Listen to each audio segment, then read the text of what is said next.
a very honest opinion. I've been with the network now, as Darren says, for about 9 months. It's been an absolute breath of fresh air. It's able us to really cope with any DPF problems that have been presented with us, mainly through the knowledge in the forum and Darren's excellent training. I feel that we've raised our game on DPFs to a new level, and I would really thoroughly recommend the network to anybody who's considering getting involved with DPFs. I don't think you can go wrong. It's a brilliant product. The technical support is absolutely amazing. The network has got some real talented people, very well respected technicians from all around the country, and that knowledge put together just makes it, you know, brilliant really. I can't fault it at all, and highly recommend it to anyone that's looking to get into DPFs. Went to the training, it blew us away, didn't it? It really did. It just blew us away.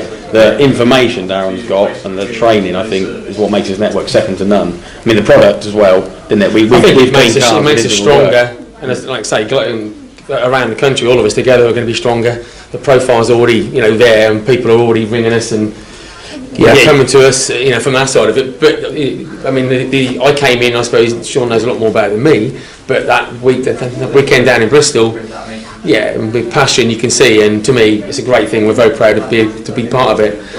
We always thought we were good at DPF work, but you realise that even if you do know enough about certain cars, you don't know it all, and it's good to be able to just go and chew the fat with other people, say, you know, I've got a problem with a car, get to the bottom of it a lot quicker. Yeah. And it works. Makes things more efficient that way, sharing the problem. You might get there in the end, but you know, if you spend 4 hours trying to find a fault that, you know, post in the group or call one of the lads, you might get there in half an hour. Move on to the next job. Yep. You've blown my mind tonight. I said your level of knowledge and expertise, given your experience, is unprecedented, because you've fixed more DPF issues than probably anyone on the market, and the wealth of industry knowledge you've got is unprecedented. I'm well impressed.